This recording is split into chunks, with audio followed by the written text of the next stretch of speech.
ये नए भारत की गर्जना है साहब। ये वो भारत है जो युद्ध नहीं चाहता, लेकिन अगर युद्ध थोप दिया जाए तो फिर वो चुन कर नहीं चीर कर जवाब देता है। ये वो भारत है जो संयम की चादर ओढ़े बैठा है, लेकिन जब वह चुप्पी तोड़ता है तो सरहदों के पार धुआं उठता है, और ये धुआं धूप की तरह नहीं अग्नि की तरह जलता है। और जब नाम हो ऑपरेशन सिंदूर तो समझ लीजिए भारत सिर्फ माथा नहीं सजाता, दुश्मनों का सिर झुकाना भी जानता है। अब नमस्कार स्वीकार करिए, आप देख रहे हैं नेक्स्ट जन ब्रॉडकास्ट। मैं हूं आपके साथ शुभम उपाध्याय।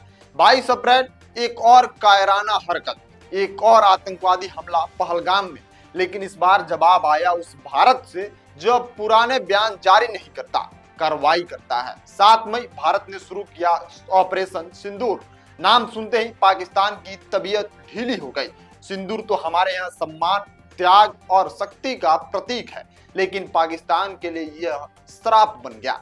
पहले आतंकियों के ठिकाने उड़ाए, फिर पाकिस्तानी फौज के एयरबेस, और हाँ, सिर्फ गोली नहीं, नीति भी बदल दी गई।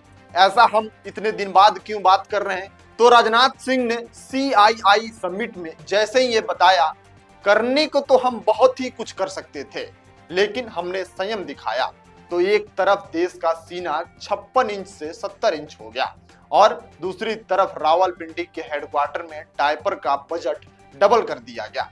अरे जनाब, पाकिस्तान अब ICC रैंकिंग से नहीं, भारतीय मिसाइलों के स्ट्राइक रेट से डरता है। जैसे मोहम्मद, लश्कर-ए-तैयबा, हिजबुल मुजाहिदीन सबके सब लाइन में खड़े थे, पर भारत ने ना लाइन देखी ना ही नंबर, सीधा प्रहार किया। 100 से ज्यादा आतंकवादी एकदम से आउट हो गए, और इस बार गोली का जवाब सिर्फ गोली से नहीं, रणनीति, तकनीक और मेक इन इंडिया की ताकत से मिला है। कभी कश्मीर राग, कभी न्यूक्लियर धमकी। अब हालात ऐसी है कि लाहौर में हर मोटा ड्रोन अभिनंदन लगने लगा है। सीमा पार गोलीबारी, ड्रोन हमले, बौखलाहट, लेकिन भारत ने साफ संदेश दे दिया है। अब सिर्फ LOC पर नहीं, नीति में भी सीज फायर खत्म हो गया है।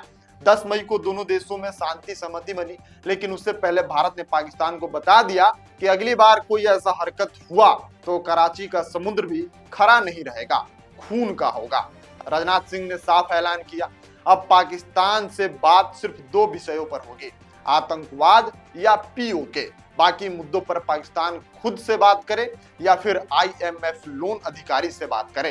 पानी मांगो देंगे, दवा मांगोगे वो भी देंगे, लेकिन अब कश्मीर मांगोगी तो जवाब होगा POK हमारा था और हमारा ही रहेगा। राजनाथ सिंह ने जो कहा वो दिल से निकला था। POK के लोग हमारे हैं, हमारा परिवार है, वो भटके नहीं हैं, उन्हें भटकाया गया है। भारत का भरोसा है कि एक दिन POK खुद कहेगा, मैं भारतीय हूँ और मैं लौट आया हूँ। दुनिया ने देखा, हमने सीमा पार किया, गोली के साथ नहीं बल्कि दिल के साथ। पाकिस्तान आज भी 1947 के नक्शे पर चल रहा है, और हम 2025 के ड्रोन से जवाब दे रहे हैं।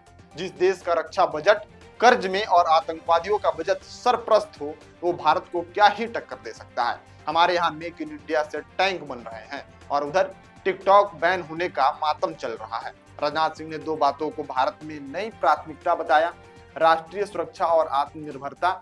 युद्ध सिर्फ हथियारों से नहीं, हौसलों से जीते जाते हैं, और भारत अब सिर्फ कागज पर नहीं, कैबिनेट से लेकर कारगिल तक तैयार है। हम लड़ाई नहीं चाहते, लेकिन हार भी नहीं मानते हैं। हम पहले दिल जीतते हैं, फिर युद्ध जीतते हैं, और वो दिन दूर नहीं, POK का हर घर कहेगा, मैं भारतीय हूँ और मैं लौट आया हूँ। क्योंकि भारत अब सिर्फ देश नहीं, एक दृढ़ संकल्प है, और ऑपरेशन सिंदूर उसका साक्षात प्रमाण है।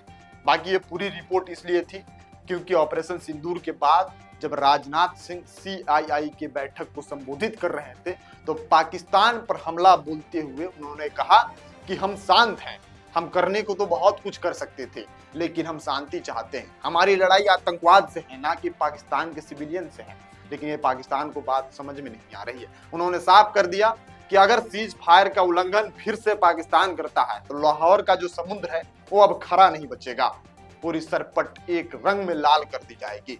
बाकी पाकिस्तान के लोगों को अभी भी टाइम है। पाकिस्तान के जो आला अधिकारी हैं, जो पाँव KG के बम की धमकी देते हैं, उनको सुधरने की आदत नहीं है, उनको अब सुधर जाना चाहिए, क्योंकि अब वो भारत नहीं है जो चुपचाप उनकी हरकतों को देखता है। अब भारत वो है कि आप एक बार छेड़िएगा तो भारत आपको तबाह कर देगा। बाकी ये पूरी रिपोर्ट राजनाथ सिंह के CII की बैठक की थी और उस पर उनकी भाषण की थी कि पाकिस्तान को एक साफ तौर पे चेतावनी भी है। बाकी आप इस पूरी रिपोर्ट के बारे में क्या सोचते हैं, अपनी राय कमेंट बॉक्स में जरूर बताइएगा। मिलते हैं अगली वीडियो में, तब तक के लिए आप बने रहिए नेक्स्ट जन ब्रॉडकास्ट के साथ। मैं शुभम उपाध्याय, बहुत बहुत धन्यवाद आपका।